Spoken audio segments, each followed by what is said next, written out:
এই নিরামিষ আর আমিষ নেই কিন্তু দেশের মধ্যে গন্ডগোল। আর কোন জায়গায় গন্ডগোল হচ্ছে না। মানুষ মরলে পোড়া লাগবে, এটা নিয়ে একটা গন্ডগোল। আর এই আমিষ আর নিরামিষ নিয়ে এটা তুমুল আকার এই ব্রহ্মাণ্ডে চলতেছে গন্ডগোল। পৃথিবীর এমন কোন খাদ্য নাই যে সেটা নিরামিষ, সবই আমিষ।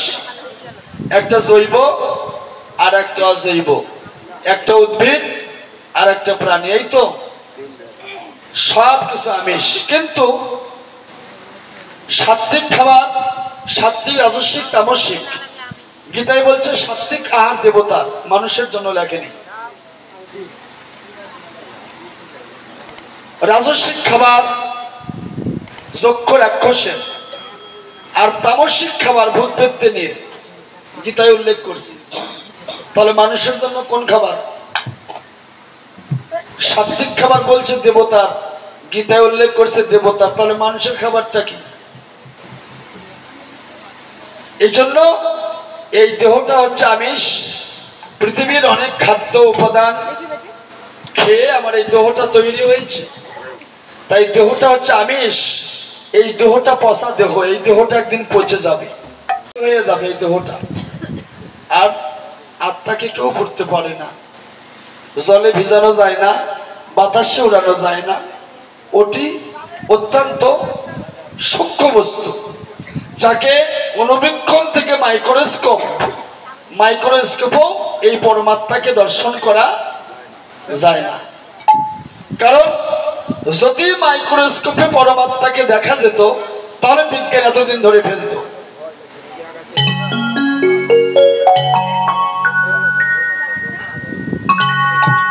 আমার এই কথাগুলো যদিও বিজ্ঞানগত এবং অনেক কঠিন, তারপরেও আপনাদের বোঝার জন্য আমি অতি সহজ সুলভ করে বলতেছি। তো এই দেহটা হচ্ছে আমিষ আর পরমাত্মা হচ্ছে নিরামিষ। এই জন্য এই দেহের সাথে আমার কোনো সম্পর্ক নাই। সেটা পাবেন কি করে? দেহের সাথে যার সম্পর্ক নাই তাকে পাবেন কি করে? গীতায় একাদশ অধ্যায়ে বিশ্বরূপ দর্শন যোগে বলেছেন, ব্রত, হোম, যজ্ঞ, তপস্যা করে কেউ আমাকে পাবে না, যার একনিষ্ঠ প্রেম আর ভক্তি আছে সেই আমাকে পাবে।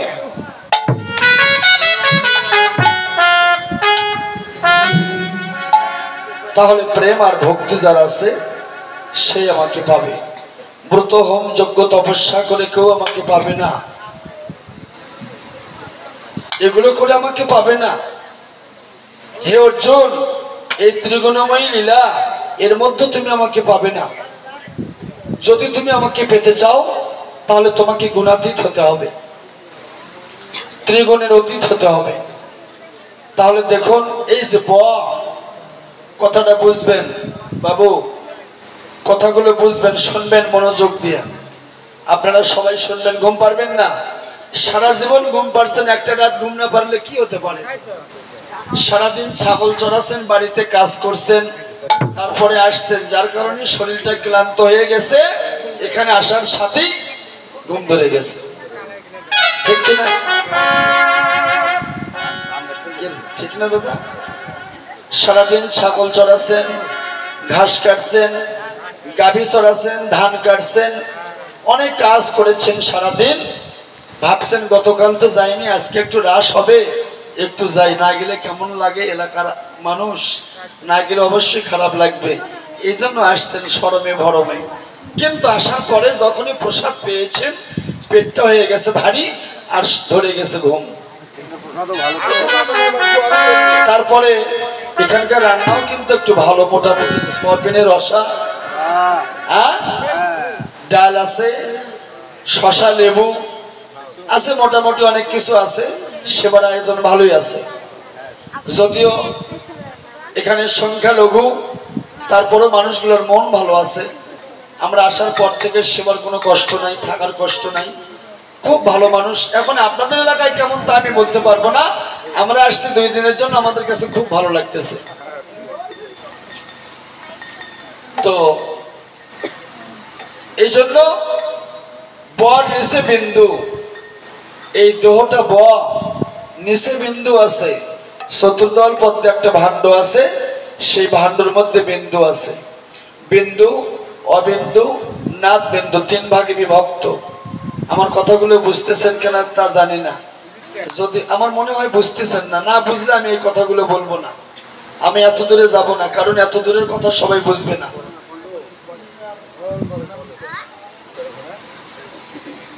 কারণ আমি কতগুলো আলোচনা করি মানুষের মাথায় ধরবে না, সে জায়গাতে এখনো যায়নি।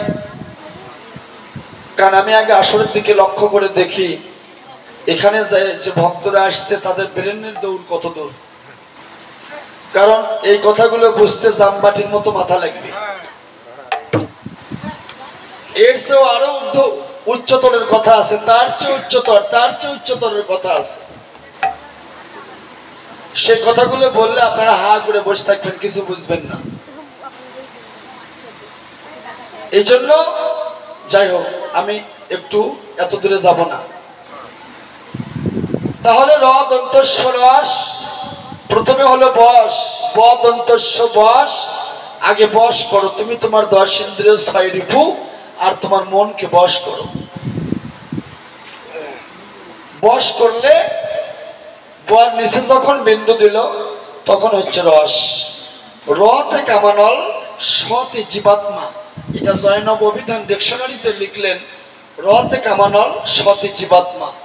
তাহলে মাঝখানে যে আকার, যদি মনে করেন যোগমায়া এটাও হবে, যদি মনে করেন শিক্ষাগুরু বৈষ্ণব গোসাই সেটাও হবে। তাহলে র দন্তস্ব রস। জীবাত্মা পরমাত্মার মিলনই হচ্ছে একমাত্র রাস। ভক্ত ভগবানের মহামিলনই হচ্ছে একমাত্র রাস।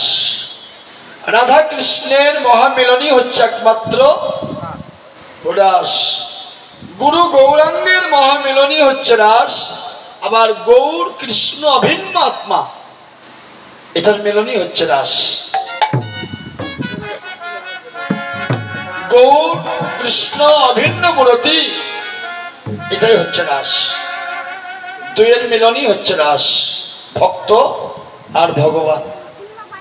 তাই ফুলবন দেখে গোরা বৃন্দাবনের সমান, সহচর গণগোপী গণে অনুমান। কত ভক্ত কমল ফুটেছে গো, কত ভক্ত কমল ফুটেছে গো, কত ভক্ত কমল ফুটেছে গো। বলি সুরধ্বনি গঙ্গার কুলে, কত ভক্ত কমল ফুটেছে গো। ওরে সুরধ্বনি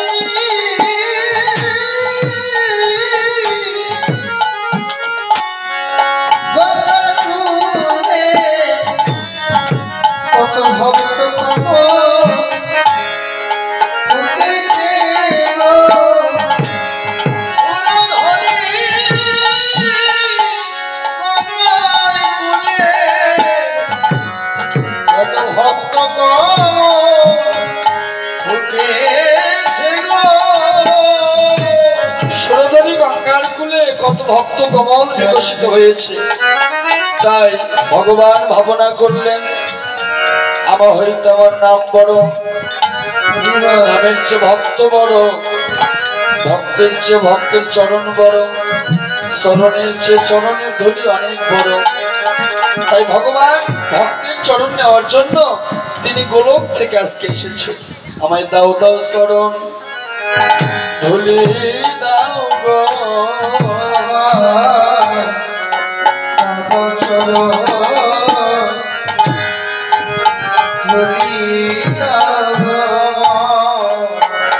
দাও দাও চরণ ধুলি দাও গো।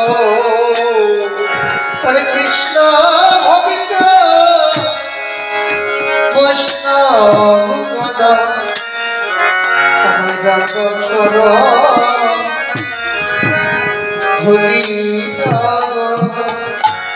কৃষ্ণ ভক্ত বৈষ্ণবগণ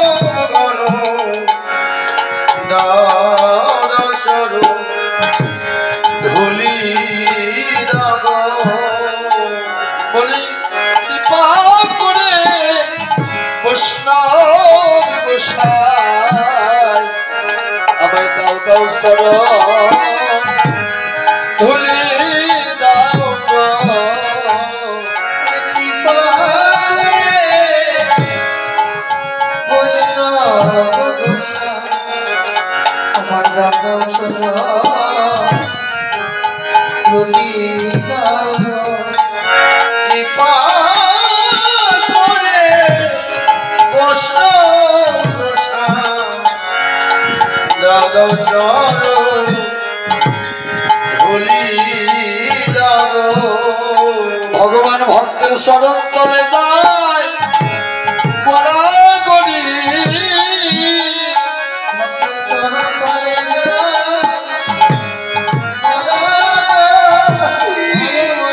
ভক্তের চরণ তলে যায় বরাবরি ওরে নয়ন চলে কেঁদে কেঁদে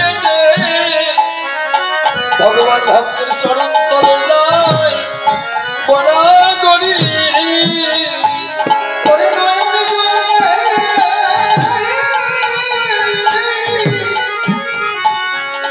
কেঁদে কেঁদে ভক্তের চরণ তলে বরাবরি ওরে নয়ন জলে কেঁদে কেঁদে ভগবান ভক্তের চরণ তলে যায় বরাবরি ওরে নয়ন জলে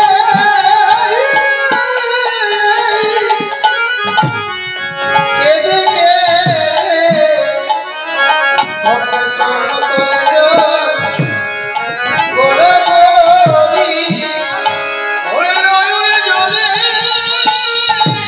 কেঁদে কেঁদে ভগবান ভক্তের চরণ তলে যায় বরাবরি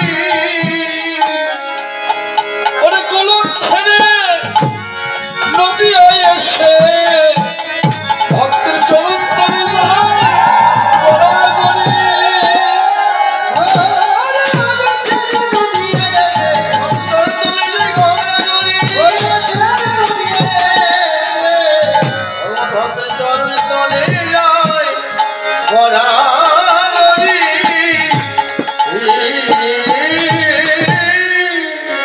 ভগবান ভক্তের চরণ তলে গড়াগড়ি করছেন।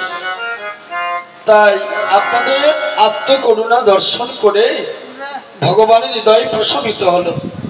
ভাবনা করলেন, মন্তব্য করলেন তিনি হ্রাস করবে। ওরে অখণ্ড মন তোলাকারে ওরে হেরি শশী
অনুসারে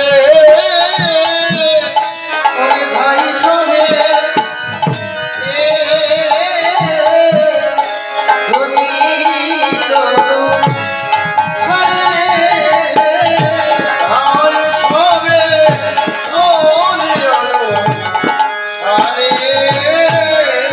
ডাকে আইলো তোরা আইলো তোরা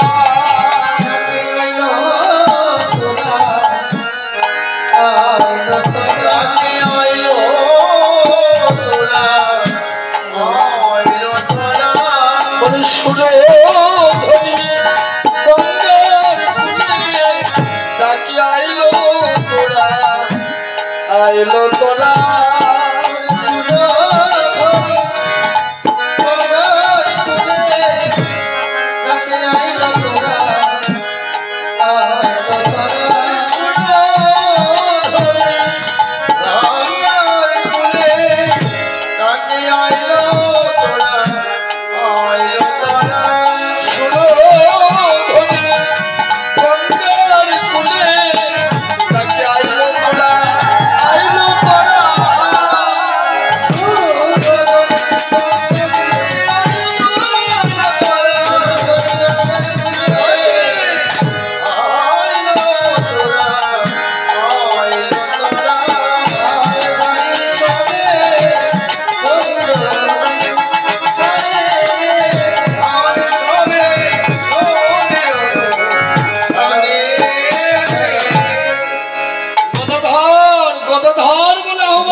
বৃন্দাবনের রাধারানী, কারণ রাধা ছাড়া তো রাস হবে না।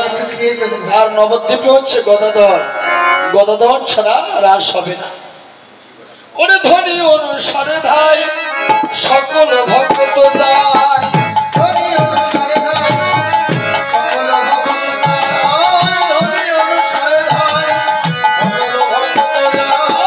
উপনীত সুরধ্বনি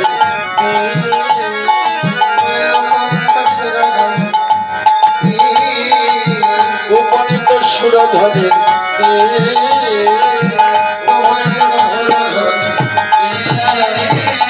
সকল ভক্ত যায় ধনী অনুসারে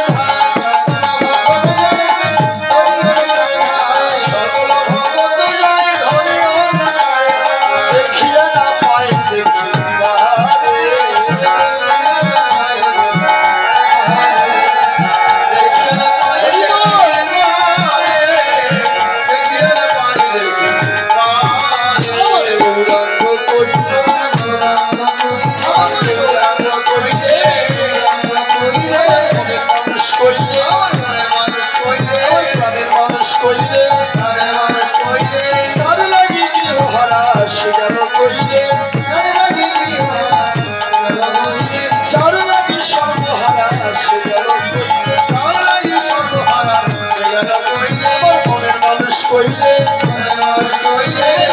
মানুষ কইলে আমার গৌরাঙ্গ কইলে চরণাগি গৃহহারা সে গেল কইলে সুরধ্বনি গঙ্গার কুলে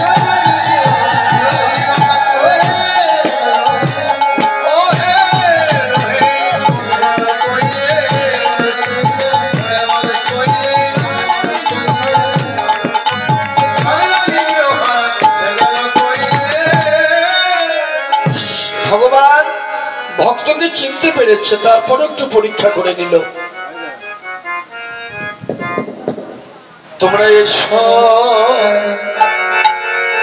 হে গঙ্গার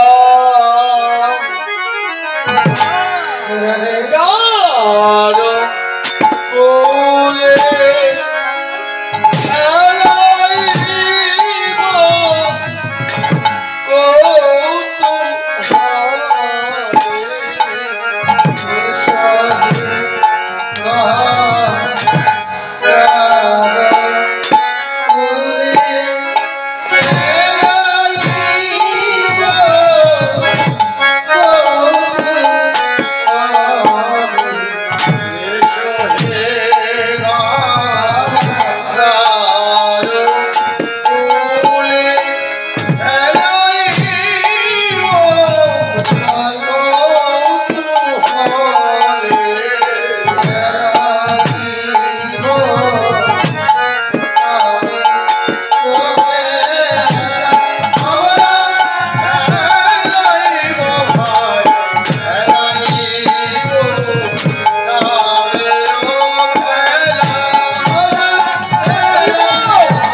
হরে কৃষ্ণ হরে কৃষ্ণ কৃষ্ণ কৃষ্ণ হরে হরে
তাহলে সুরধনী গঙ্গার কোলে গৌরহরি আজকে নামের খেলা খেলবে। ওরে খোলো করো তালো গুড়া, ওরে শুনে লোক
তার নাম কি?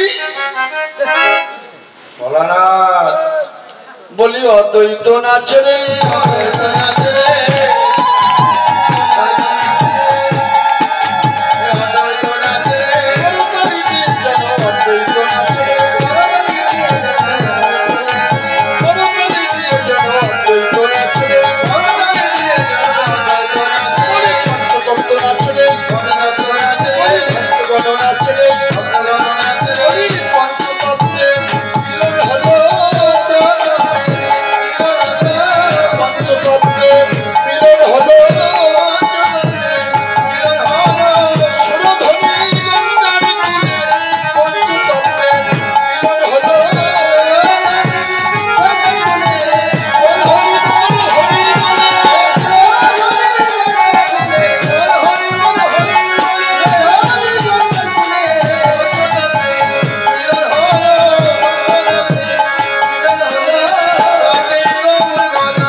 বাসুদেব ঘোষণা হে করয় বিলাস রাস রাস গোড়া চাপ করিল প্রকাশ বাঞ্ছা কল্পতরু ভস্য কৃপা সিদ্ধ ভয় বচন পতিতানাং পবনেভ্যো কৃষ্ণবেভ্যো নমো নমঃ।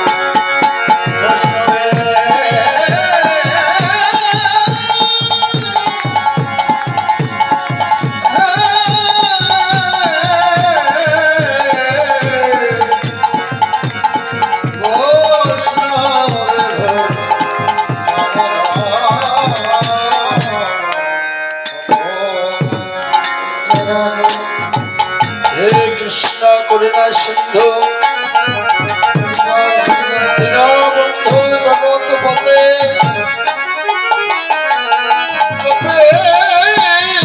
গোপীকা কান্ত রাধা কান্ত নমস্তুতে কান্ত কাঞ্চন গৌরাঙ্গী রাধে বৃন্দাবনেশ্বরী বৃষভানুর সুতে দেবী নমামি শ্রী হরিপ্রিয়ে।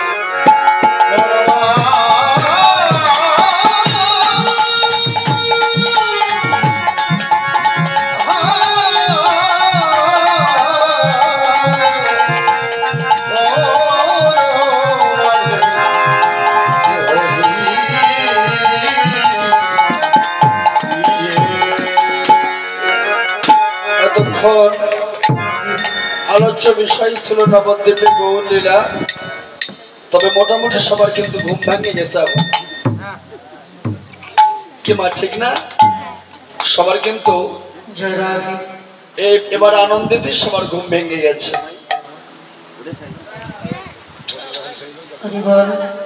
এতক্ষণ আলোচ্য বিষয় ছিল নবদ্বীপে গৌর লীলা। গৌর লীলাকে হৃদয়ে ধারণ করে এখন আমরা অনুসরণ করব শ্রীধাম বৃন্দাবন লীলা।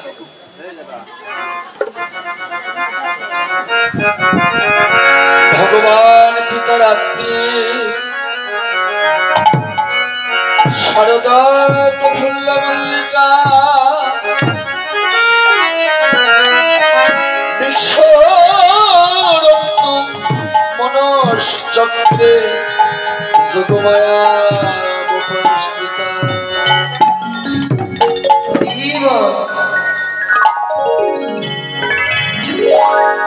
শারদ চান্দা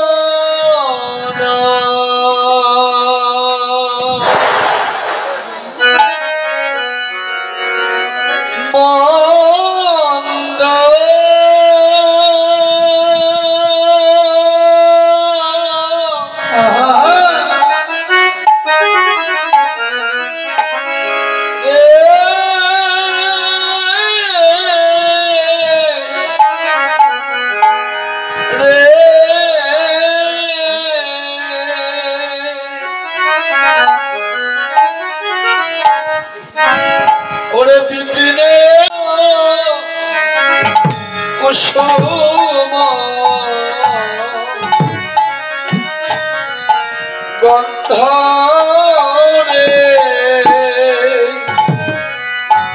আহারে আহারে আহারে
শরদের চাঁদ জানায়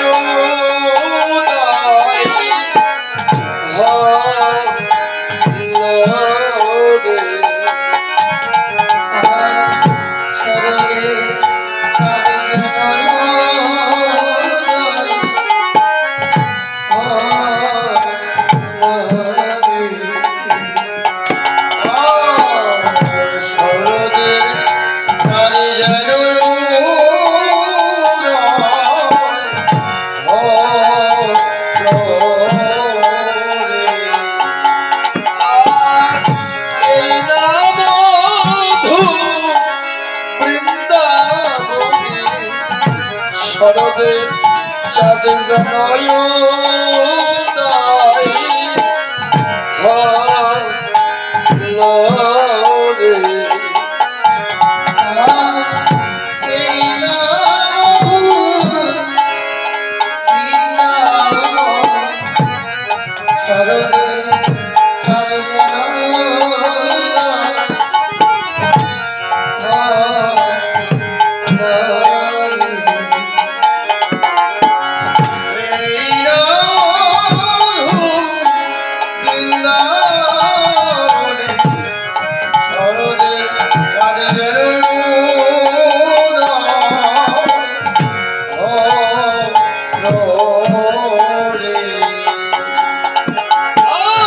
জলের পদ্ম যেন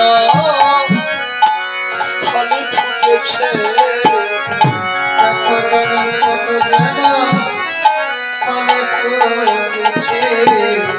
জলের পদ্ম যেন স্থলে ফুটেছে পদ্ম হইতে জলের পদ্ম যেন স্থলে ফুটেছে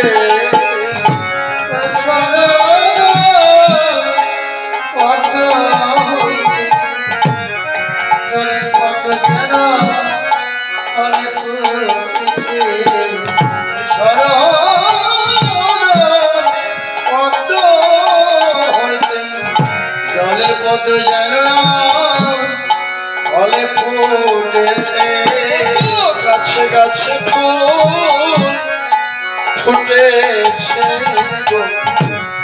গাছে গাছে ফুল ফুটেছে গাছে গাছে ফুল ফুটেছে গো তারা গোবিন্দ সেবায় লাগিবে বলে গাছে গাছে ফুল ফুটেছে গোবিন্দ সেবায় লাগিবে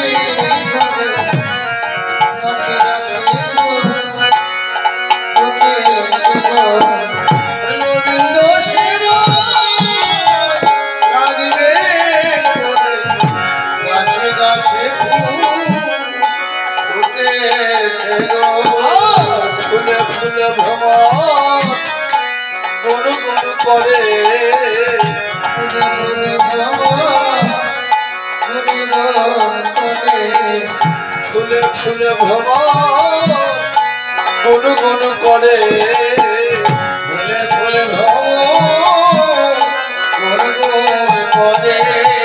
তারা মধু করিবে বলে ফুলে ফুলে ভ্রমণ গুণ গুণ করে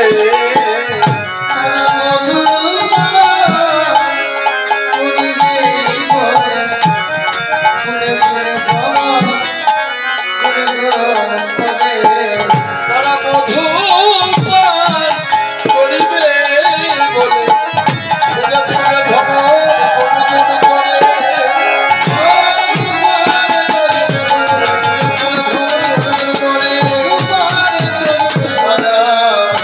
ফুলে ফুলে ভ্রমণ গুণ গুণ করে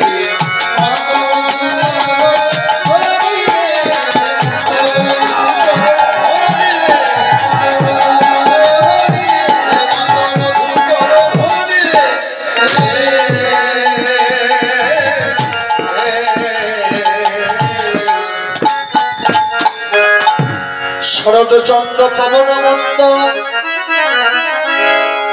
সরদ, তিনটি অক্ষর। সতে শক্তি, রতে রতি, দতে দহন। শরদ চন্দ্র, চন্দ্র মানে চাঁদ।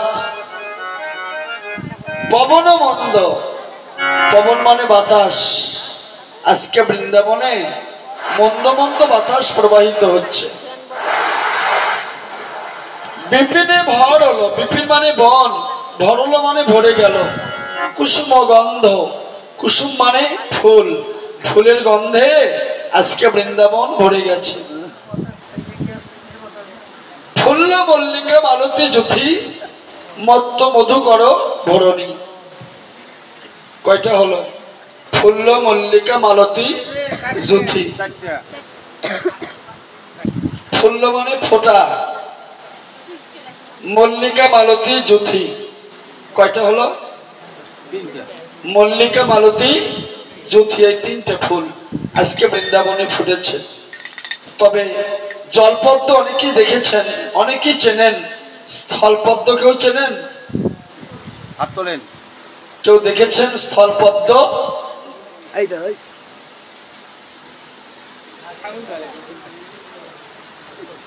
সবাই দেখে না। ওই যে লালন একটা গান গাইলো না, বাড়ির পাশে আরশি নগর, সেথায় এক ঘর পড়শি বসত করে, আমি একদিনও না দেখিলাম তারে। বাড়ির পাশেই বাড়ি, অথচ কোনোদিন দেখা হলো না। আর একটা গানের মধ্যে বলল, সে আর লালন একখানি রয়, তবু লক্ষ যোজন ফাঁকে। তার মানে কি? ওই লক্ষ্যটা যখন আপনার যাবে ওই জায়গায়, তখন আপনার সাথে দেখা হবে। তো লক্ষ্যটা এখনো যায়নি। আচ্ছা বলেন তো, যখন আপনি ঘুম পাড়েন, ঘুম পাড়েন না?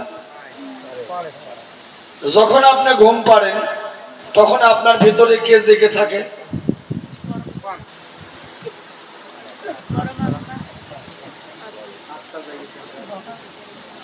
তাহলে ঘুম পাড়ে কে?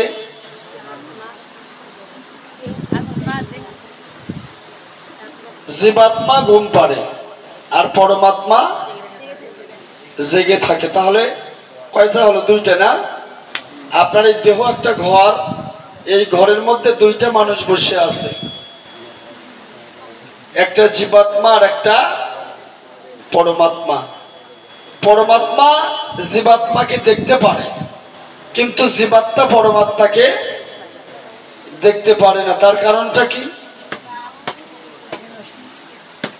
আত্মা তো দুইটা, পাঁচটার থেকে দুইটা। পরমাত্মা জীবাত্মাকে দেখতে পারে, জীবাত্মা কি কি করে, কি কাজ করে, কি করতেছে, এটা পরমাত্মা দেখতেছে, কিন্তু কিছু বলে না।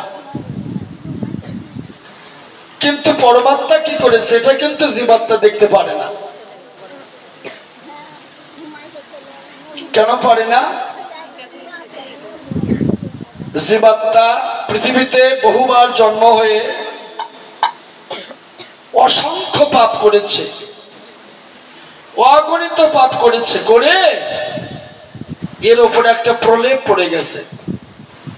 ওই প্রলেপটা সে ভেদ করতে পারতেছে না, তাই তার সাথে দেখা হচ্ছে না।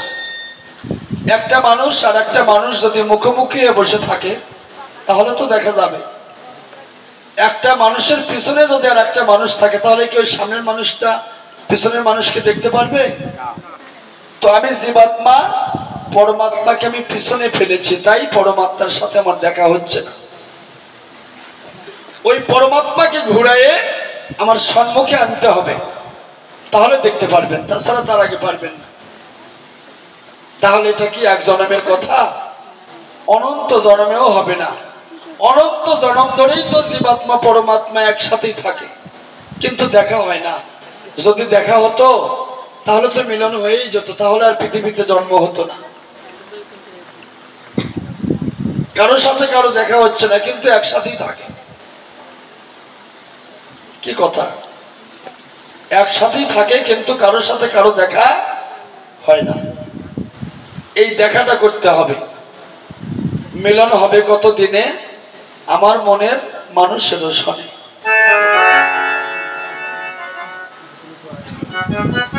কবে দেখা হবে কে না জানে, কে জানে? বিধির বিধান কবে দেখা হবে আমি তাও না জানি, কিন্তু দেখা করতে হবে। আমরা তো দেখা করার চেষ্টা করি না, কারণ নিজের সংসার নিয়ে ব্যস্ত। হ্যাঁ, কি করে সংসারে উন্নতি হবে, কি করে আমি লাখপতি কোটিপতি হব, অমুক 2 বিঘা জমি কিনছে আমাকে 5 বিঘা কেনা লাগবে, অমুক 1 তলা বাড়ি করছে আমাকে 2 তলা বাড়ি করা লাগবে, এটা নিয়েই ব্যস্ত, ঠিক কিনা? তাহলে ভগবানের সাথে দেখা করবেন কখন? দেখা করার সময় নেই, তাই দেখা হচ্ছে না। তো যতদিন দেখা না হয়েছে ততদিন তো মিলন হবে না, আর ততদিন আপনাকে এই জগতে আসা যাওয়া করতেই হবে। তাহলে এই যে মিলন, এই মিলনটাই হচ্ছে রাস, কিন্তু মিলন তো হচ্ছে না, অমিলন, অমিল। তাহলে মিলন করতে হবে। যেদিন মিলন হবে সেই দিন হবে আপনার জীবনের মহারাস। আর সেটা এই দেহে হবে না, সেটা সূক্ষ্ম দেহ, চিন্ময় দেহ। এই দেহের ভিতরে আর একটা দেহ আছে, সেটাকে চিন্ময় দেহ বলা হয়। আর সেই দেহে দেহে হয় মিলন।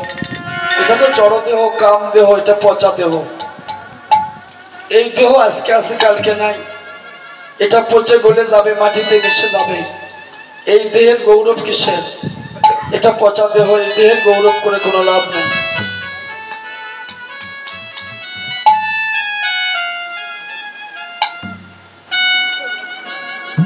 শরৎ চন্দ্র পবন মন্দ, বিপিনে ভরল কুসুম গন্ধ। তাহলে কয়টা ফুল ফুটেছে দিদি মনে আছে? না, 3টে। ফুল মানে ফোটা, মল্লিকা, মালতী, জুথি, এই 3টে ফুলের নাম মুখস্থ করবেন। দেখবেন আপনার এলাকায় আছে নাকি?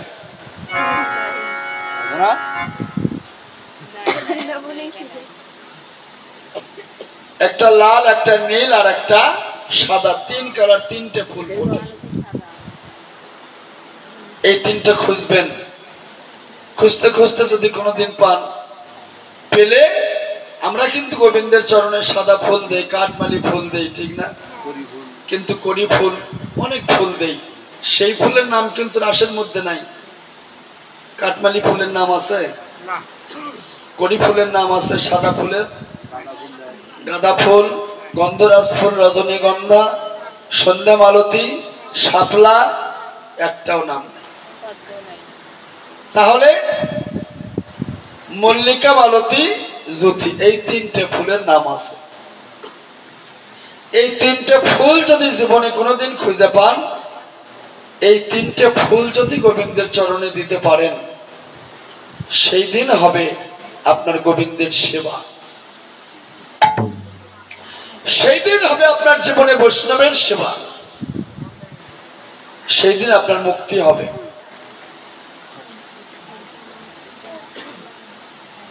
এই জন্য 3টে ফুল চিনতে হবে। আমি এর গভীরে আর বেশি দূরে গেলাম না, কারণ এগুলো অনেক দূরের কথা। এত দূরের কথা সকলেই বুঝবে না। তাহলে মল্লিকা, মালতী, জ্যোতি 3 প্রকার ফুল ফুটছে। আজকে ফুলের মধু পান করার জন্য, ফুলের মধু পান করে কে? ভ্রমর। চাতক কি পান করে? চাতক বৃষ্টির জল। ভ্রমর পান করে মধু।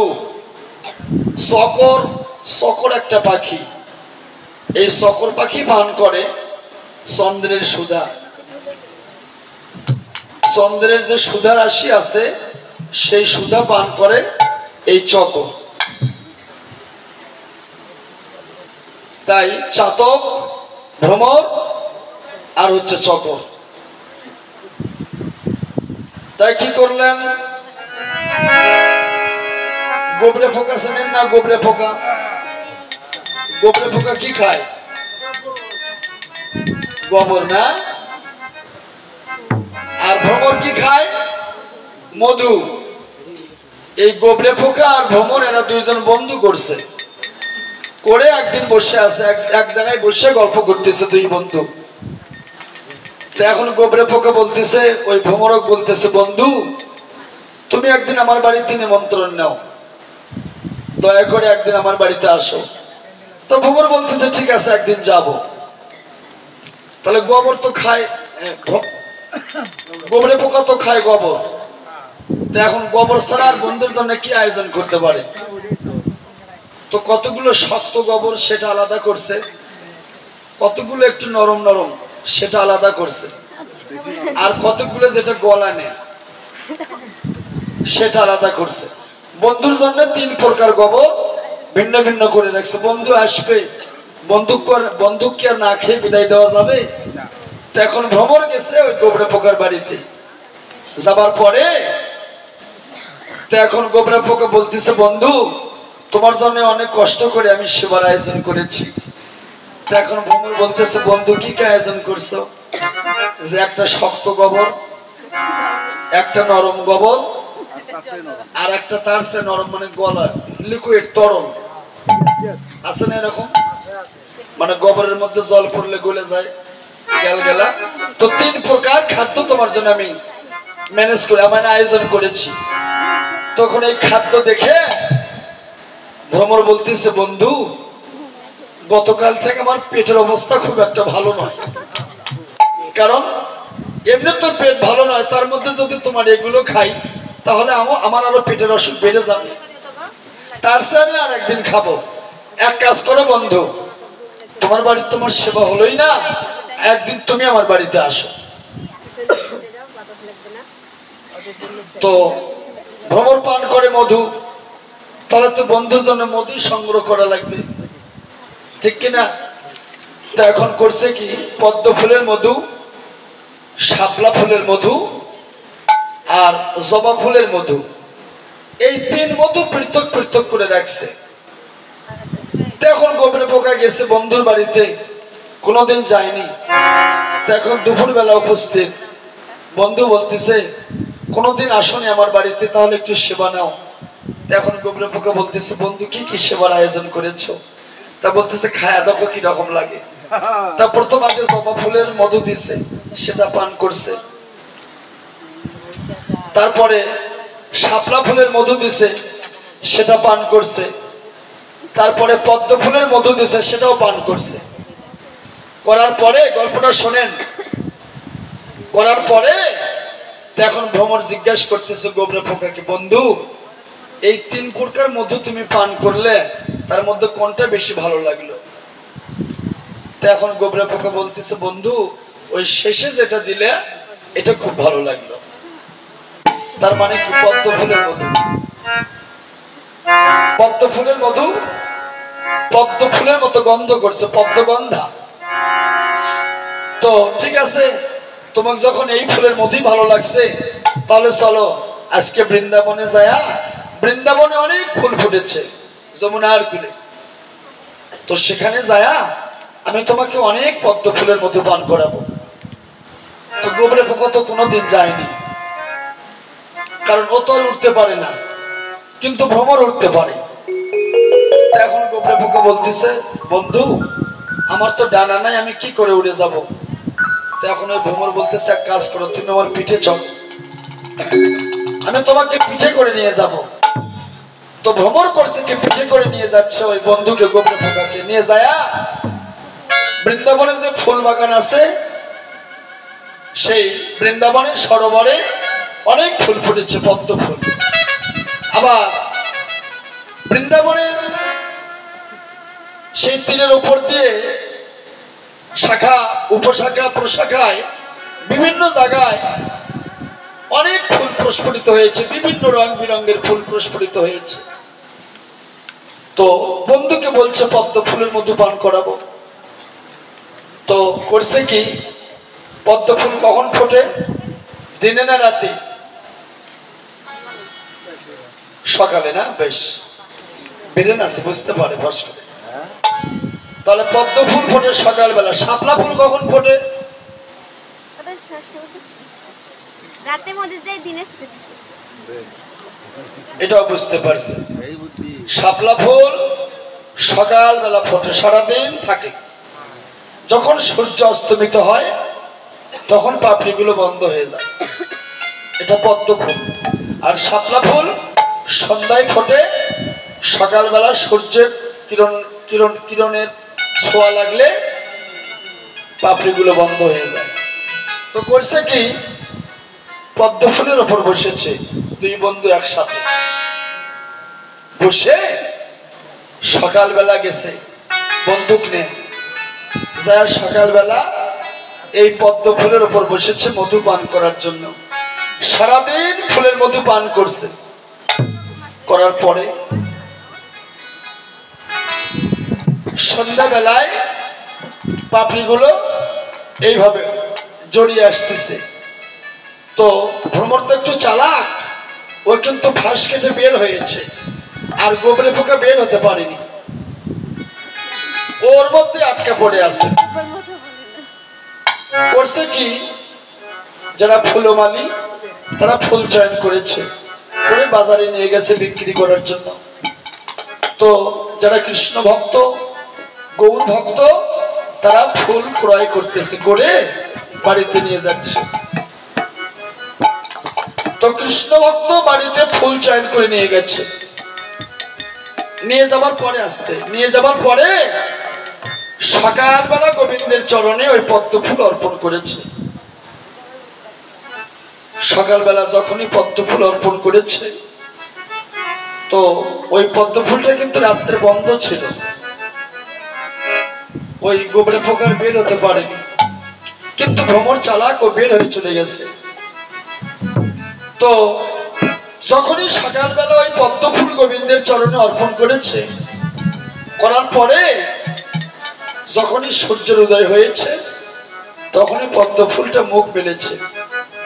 মেলার পরে গোবরে পোকা চেয়ে দেখে, এতক্ষণ তো বন্ধ ছিল, অন্ধকার ছিল, এখন দেখতেছি আলোকিত সবকিছু দেখা যাচ্ছে। চোখ মেলে দেখে, হায় সর্বনাশ, আমি কোথায় এসে পড়েছি? এ তো দেখি বৃন্দাবনে রাধা গোবিন্দের চরণে আমি এসেছি।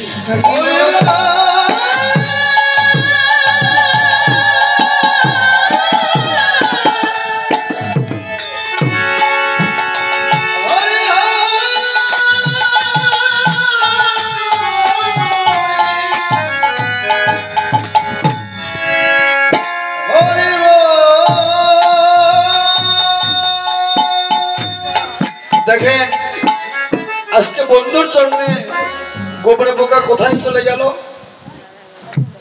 গোবিন্দের চরণে। তো যারা অসাধু, তারাও যদি সাধু সঙ্গ করে, তারাও রাধা গোবিন্দের চরণে যেতে পারে।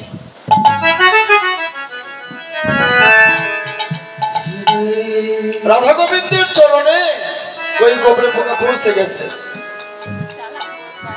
কিন্তু ভ্রমর বলতেছে, তাহলে সারা জীবন ফুলের মধু পান করলাম, কোনদিন তো গোবিন্দের চরণ আমি পেলাম না।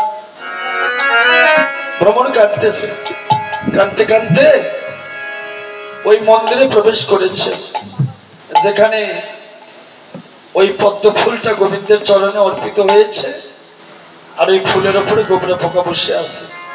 ভ্রমর ওই গোবরে পোকাকে জড়িয়ে ধরছে, ভাই সারা জীবন ফুলের মতো পান করেছিলে, কোনদিন আমি গোবিন্দের চরণ সেবায় লাগতে পারিনি। সত্যি তুই না জানি আমার চেয়ে কত বড় ভাগ্যবান, তুই না জানি আমার চেয়ে কত বড় ভাগ্যবতী। সারা জীবন ফুলের মতো পান করেছি, হে গোবিন্দ, আমার এই দেহ কোনদিন গোবিন্দ সেবায় লাগিল না রে।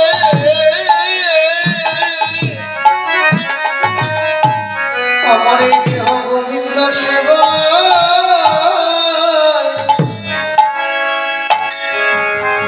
করে লাগিল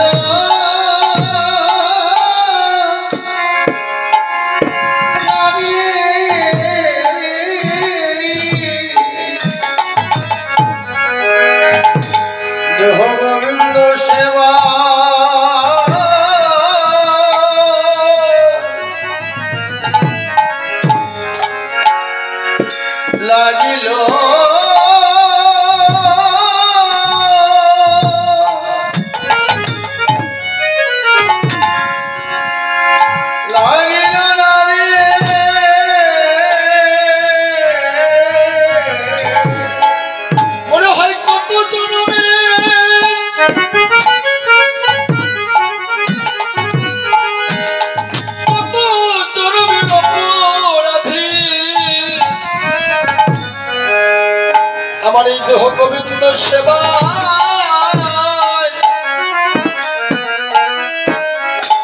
লাগলো না রে। মনে হয় কত জনমে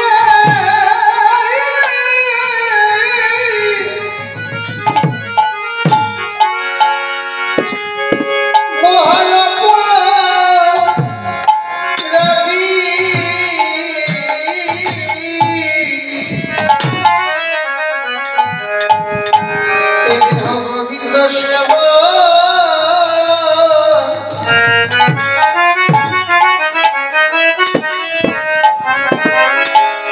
করে লাগিলা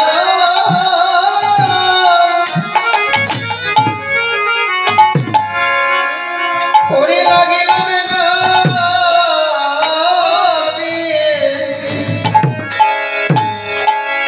আমি কত জনমে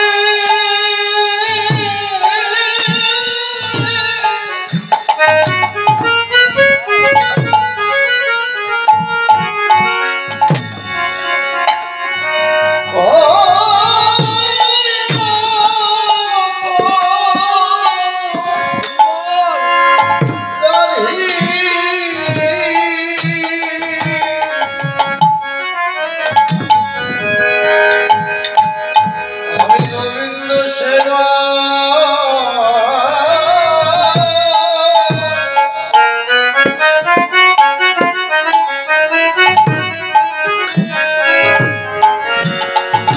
লাগিল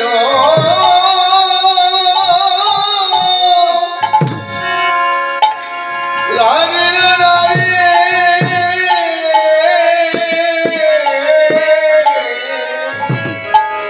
আমার কৃষ্ণ ভজন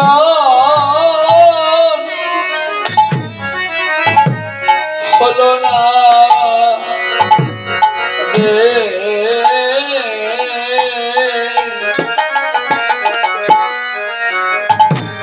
আমার কৃষ্ণ ভজ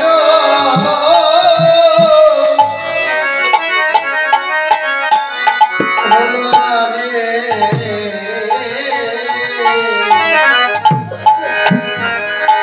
আমার কৃষ্ণ ভজ হলো না রে। আমার দিনে দিনে দিন ফুরাইয়ে গেল আমার কৃষ্ণ ভজন হলো না রে। আমার দিনে দিনে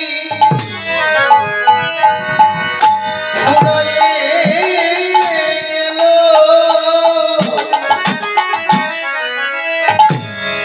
আমার কৃষ্ণ ভজ হলো না রে। আমার দিনে দিনে ফুরায়ে গেল আমার কৃষ্ণ ভজ হলো না রে। আমার দিনে